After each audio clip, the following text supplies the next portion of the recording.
বেলা বেলির ঝামেলা ছাড়াই তৈরি করে নিয়েছি সোয়াবিনের খাস্তা কচুরি।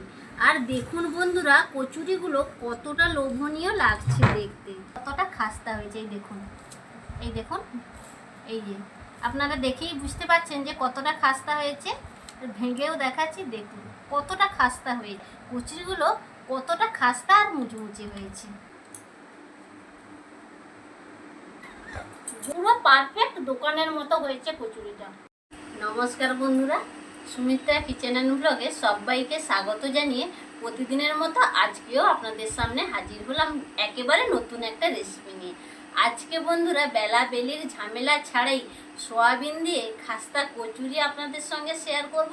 তো আপনারা সঙ্গে থাকুন, আশা করছি আপনাদের ভীষণ ভালো লাগবে। তো পুরোটা স্কিপ না করে সঙ্গে থাকুন। রেসিপিটা তৈরি করার জন্য দেখুন বন্ধুরা, এখানে বাটির মধ্যে নিয়েছি 1 বাটি সোয়াবিন। তো আমি ছোট দানা সোয়াবিনটা নিয়েছি, তো আপনারা ছোট বড় যে কোনো দানা সোয়াবিন দিয়ে রেসিপিটা তৈরি করতে পারেন। এখানে একটা পাত্রে দেখুন বন্ধুরা নিয়েছি গরম জল।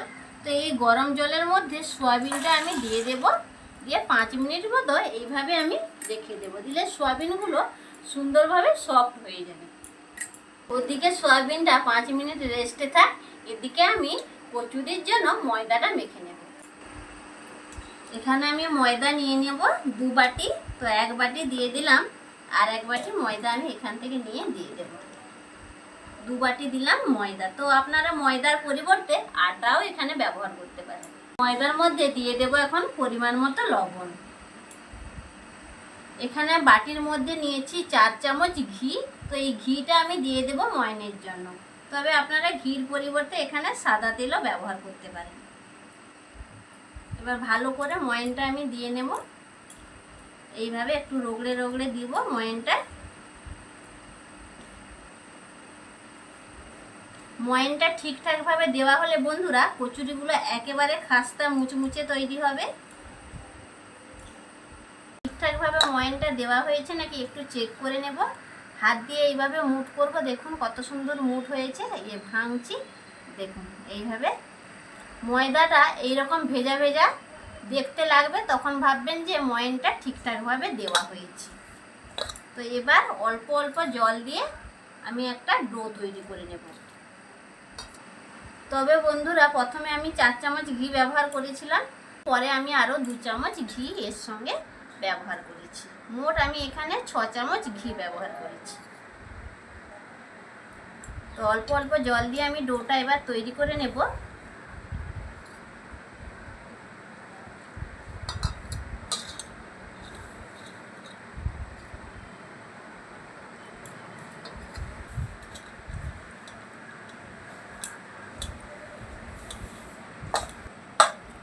অল্প অল্প জল দিয়ে আমি ময়দাটা মেখে নিয়েছি। তো দেখুন এইরকম একটু শক্ত করে মাখতে হবে। সফট করে যদি আপনারা ময়দাটা মাখেন, তবে সেক্ষেত্রে কি হবে বন্ধুরা, কচুরিগুলো কিন্তু খাস্তা তৈরি হবে না, তখন খেতেও আর ভালো লাগবে না। ময়দাটা আমার খুব সুন্দর করে মাখা হয়ে গেছে। তো এবার এটাকে ঢাকা চাপা দিয়ে রেস্টে রেখে দেব। ততক্ষণে আমি কচুরির জন্য সোয়াবিনের পুরটা তৈরি করে নেব। পুরটা তৈরি করার জন্য আমি যে দেখুন এদিকে সোয়াবিনটা ভিজিয়ে রেখেছিলাম, এই দেখুন কত সুন্দর সফট হয়ে গিয়েছে। তো এবার এখান থেকে জল চেপে আমি নিয়ে নেব মিক্সিং বোলের মধ্যে। একেবারে সোয়াবিন থেকে জল চেপে দেখুন মিক্সিং বোলের মধ্যে পুরোটা আমি নিয়ে নিয়েছি। এবার এই সোয়াবিনটাকে জল ছাড়া একটু পেস্ট করে নেব। দেখুন বন্ধুরা, এখানে সোয়াবিনটা আমি এইভাবে পেস্ট করে নিয়েছি। একেবারে মিহি পেস্ট করিনি, এইরকম দানা দানা রেখেছি। তো এইভাবেই পেস্টটা করে নিতে হবে। এদিকে একটা কড়াই বসিয়ে দিয়েছি, কড়াইতে দিয়ে দেব সরষের তেল। এখানে সরষের তেল দিয়ে দিলাম, তেলটা গরম করে নেব। তেলটা গরম হয়ে গিয়েছে, দিয়ে দেব 1 চামচ মতো মৌরি। মৌরিটাকে একটু নাড়িয়ে নিলাম। তো দিয়ে দেব এখানে আদা, আমি গ্রেট করে রেখেছিলাম, সেই গ্রেট করা আদাটা দিয়ে দিলাম। আজকে আমি একেবারে নিরামিষভাবে কচুরিগুলো তৈরি করব, তো তার জন্য আমি আদা দিলাম। তো আপনারা যদি আমিষ করতে চান তাহলে সেক্ষেত্রে পেঁয়াজ রসুনটা ব্যবহার করতে পারেন। অল্প দিয়ে দিচ্ছি হিং, যেহেতু নিরামিষভাবে তৈরি করছি হিংটা দিলে খেতে ভালো লাগবে। তো আপনারা পছন্দ না করলে নাও দিতে পারেন। মশলাটা একটু নাড়াচাড়া করে নিয়েছি। তো এর মধ্যে কিছু গুঁড়ো মশলা আমি দিয়ে দেব। প্রথমে দেব হাফ চামচ লাল লঙ্কার গুঁড়ো, হাফ চামচ দিয়ে দেব হলুদের গুঁড়ো, হাফ চামচ দিয়ে দিচ্ছি ধনে গুঁড়ো, হাফ চামচ দিয়ে দিচ্ছি জিরে গুঁড়ো, সামান্য দিয়ে দিচ্ছি গরম মশলা গুঁড়ো। তো গ্যাসের ফ্লেমটা এখন একেবারে লোতে রেখেছি, না হলে গুঁড়ো মশলাগুলো পুড়ে উঠতে পারে। তো এইভাবে একটু আমি নাড়িয়ে নেব।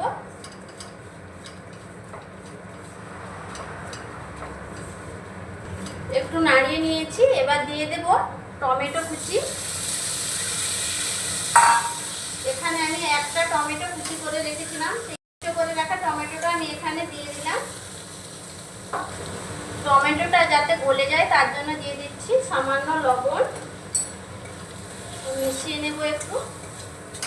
গ্যাসের ফ্লেমটা বন্ধুরা একেবারে হাইতে বা মিডিয়ামে রাখা যাবে না, লো ফ্লেমেই রাখতে হবে। প্রায় 2 মিনিট মতো নাড়াচাড়া করার ফলে দেখুন বন্ধুরা টমেটোগুলো প্রায় গলে এসছে।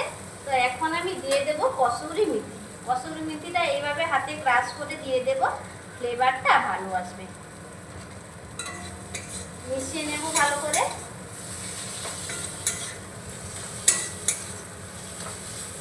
মশলা থেকে খুব সুন্দর একটা গন্ধ বেরোচ্ছে। মশলাটা খুব সুন্দর করে আমি কষিয়ে নিয়েছি। তো এর মধ্যে আমি পেস্ট করে রাখা সয়াবিনটা দিয়ে দিচ্ছি।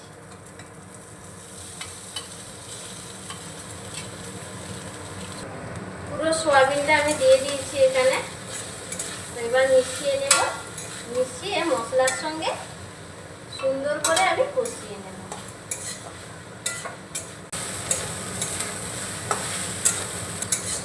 পেস্ট করে নেওয়া সয়াবিনটা দিয়ে আমি একটুক্ষণ কষিয়ে নিয়েছি মশলার সঙ্গে। তো দিয়ে দেব এখানে পরিমাণ মতো লবণ। তো আমি যেহেতু আগে লবণ দিয়েছিলাম তাই লবণের পরিমাণটা অল্প দিলাম।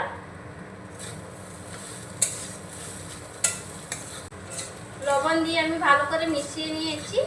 তো আর একটুক্ষণ কষিয়ে নিয়েছি, দিয়ে দেখুন সয়াবিনের পুরটা আমাদের একেবারে রেডি হয়ে গেছে। তো এই স্টেজে আপনারা ধনেপাতা কুচিও দিতে পারেন, তো আমার কাছে নেই বলে আমি দিলাম না। আমি এবার একটা পাত্রে সার্ভ করে নেব। আমি একটা পাত্রের মধ্যে নিয়ে নিচ্ছি। পুরটা তো রেডি করে নিয়ে চলে এসেছি বন্ধুরা। এই দেখুন একটা পাত্রে নামিয়ে নিয়ে চলে এসেছি। কত সুন্দর পুরটার কালার এসেছে দেখুন। তো এবার এটা ঠান্ডা হতে থাক। ওদিকে ময়দাটা যে আমি রেস্টে রেখেছিলাম, ময়দাটাকে একটু মেখে লেচি কেটে নেব। ময়দাটাকে এইভাবে একটু মেখে নিচ্ছি। এভাবে একটু মেখে নিলাম। তো এবার আমি লেচি কেটে নেব।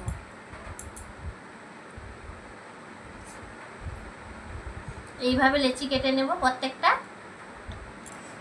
দেখুন লেচিগুলো তো আমি কেটে নিয়েছি। তো হাত দিয়ে এইভাবে একটু গোল পাকিয়ে নিচ্ছি। সবগুলো তো লেচি কেটে গোল পাকিয়ে নিয়েছি। তো এবার একটা লেচি নিয়ে এইভাবে একটু মাঝখানটা আমি ফাঁকা করে নেব পুরটা ভরার জন্য। এইভাবে একটা বাটি বানিয়ে নিতে হবে। দেখুন একটা বাটি তৈরি করে নিলাম।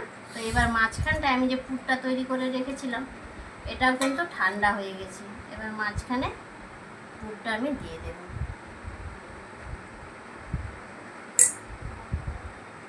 এবার মুখটা আমি এইভাবে মুড়ে নেব।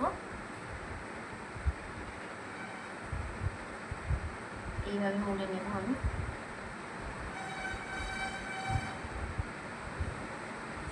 এই দেখুন মুড়ে নিলাম। এবার এইভাবে চেপে দেব। দেখুন সিল করে দিলাম এইভাবে। এইখানটা একটু ভালো করে সিলটা ভালো করে একটু করে নিতে হবে। দেখুন এই পাশটা তো এইখানটা একটু সিল করে নিলাম। এবার এটা হাত দিয়ে এইভাবে একটু চ্যাপটা করে নেব। বেলাবেলির কোনো ঝামেলা নেই। এইভাবে দেখুন কত সুন্দর একটা তৈরি হয়ে গেল। দেখুন বন্ধুরা কত সুন্দর একটা কচুরি তৈরি হয়ে গেল। তো দেখুন আমি থালার মধ্যে রেখে দিচ্ছি। একইভাবে আমি একটা বাটি তৈরি করে নেব। পুরটা ভরার জন্য বাটিটা তৈরি করে নিতে হবে। এইভাবে আমি বাটিটা বানিয়ে নিচ্ছি। বাটিটা তৈরি করে নিয়েছি পুর ভরার জন্য। তো একইভাবে আমি এখানে সয়াবিনের মশলাটা যে বানিয়ে রেখেছিলাম দিয়ে দেব এইভাবে মাঝখানে। আমি একটু বেশি করেই দিচ্ছি, খেতে ভালো লাগে। এইভাবে মাঝখানটা আমি চেপে নেব, এইভাবে একটু চেপে দেব। আপনারা ভালো করে লক্ষ্য করুন, একবার দেখলেই যে কেউ বানিয়ে নিতে পারবে। বানানো খুবই সহজ। এইভাবে মুড়ে নিলাম। তো এইখানটা একটু চেপে দেব, সিল করে দিতে হবে এইভাবে একটু, যাতে খুলে না যায়। এইভাবে সিল করে দিলাম দেখুন। তো এইখানটা একটু আমি চ্যাপটা করে নেব। এই দেখুন আরও একটা কচুরি আমার তৈরি হয়ে গেল। এই দেখুন কত সুন্দর তৈরি হয়ে গেল। তো এইভাবে আমি সবগুলো তৈরি করে নেব। তৈরি করে নিয়েছি দেখুন বন্ধুরা, একবারে থালা ভর্তি হয়ে গেছে। তো এগুলো ভেজে নেওয়ার জন্য চলে যাব। কচুরিগুলো ভেজে নেওয়ার জন্য চলে এসেছি রান্না করে। দেখুন একটা কড়াইতে বসিয়ে দিয়েছি তেল। তেলটাকে হালকা গরম করে নিয়েছি। এবার একে একে আমি এই কচুরিগুলো দিয়ে দেব। বেশি গরম তেলে কিন্তু বন্ধুরা এগুলো দেওয়া যাবে না, হালকা গরম অবস্থায় দিতে হবে এইভাবে।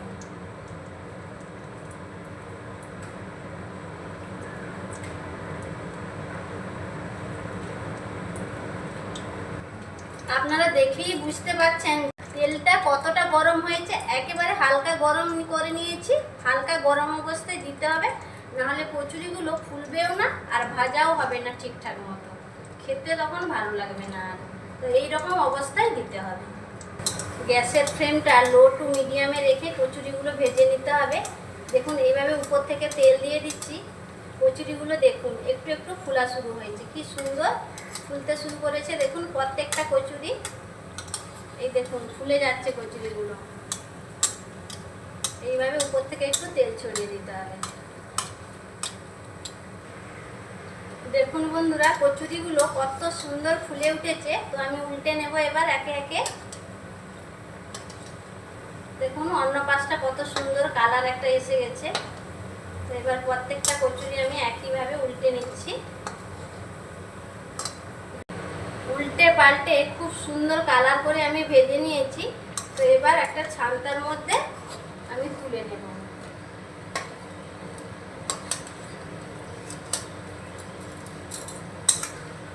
প্রত্যেকটা কচুরি আমি এইভাবে তুলে নেব। দেখুন কত সুন্দর হয়েছে, দেখেই বোঝা যাচ্ছে যে কতটা খাস্তা হয়েছে কচুরিগুলো।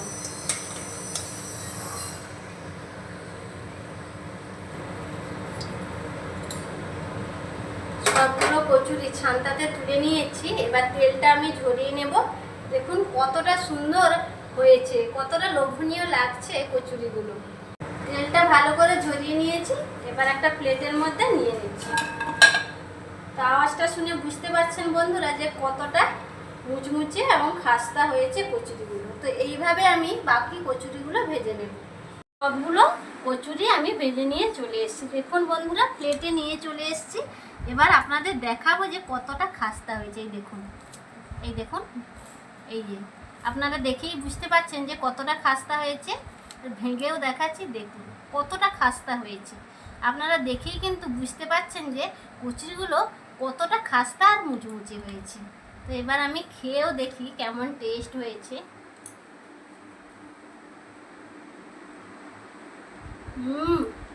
একেবারে সেই স্বাদ, দোকানের মতো, পুরো পারফেক্ট দোকানের মতো হয়েছে কচুরিটা। আমরা সাধারণত কচুরি আলুর পুর দিয়ে থাকি। সোয়াবিনের পুরে ঠাসা কচুরিগুলো জাস্ট অসাধারণ হয়েছে বন্ধুরা। তো আপনারা এইভাবে একবার হলেও বাড়িতে ট্রাই করে দেখবেন। ছোট থেকে বড় সবাই চেয়ে চেয়ে খাবে, এতটাই টেস্টি হয়েছে। সোয়াবিনের পুরে ঠাসা আজকের এই খাস্তা কচুরি আপনাদের কেমন লাগলো অবশ্যই সেটা বন্ধুরা কমেন্ট বক্সে কমেন্ট করে জানাবেন। ভালো লাগলে লাইক শেয়ার সাবস্ক্রাইব করে পাশে থাকবেন। অবশ্যই বন্ধুরা পাশের অল নোটিফিকেশনটা অন করে রাখবেন। আমি যখন নিত্য নতুন রেসিপি বা ব্লগ ভিডিও যাই আপলোড করব সবার প্রথম আপনারা নোটিফিকেশন পেয়ে যাবেন। আর লাইক দিয়ে ঝটপট আপনারা দেখে নিতে পারবেন। বেলাবেলির ঝামেলা ছাড়াই আজকের এই খাস্তা কচুরি আপনারা একবার হলেও বাড়িতে ট্রাই করে দেখবেন। আবারও বলে দিলাম, পাশের অল নোটিফিকেশানটা অন করে রাখবেন। আমি যখন নিত্য নতুন রেসিপি বা ব্লগ ভিডিও যাই আপলোড করব সবার প্রথম আপনারা নোটিফিকেশান পেয়ে যাবেন। আর লাইক দিয়ে ঝটপট কিন্তু আপনারা দেখে নিতে পারবেন। আজ বন্ধুরা ভিডিওটা এইখানে শেষ করছি।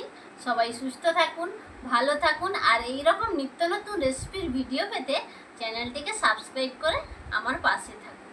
নমস্কার।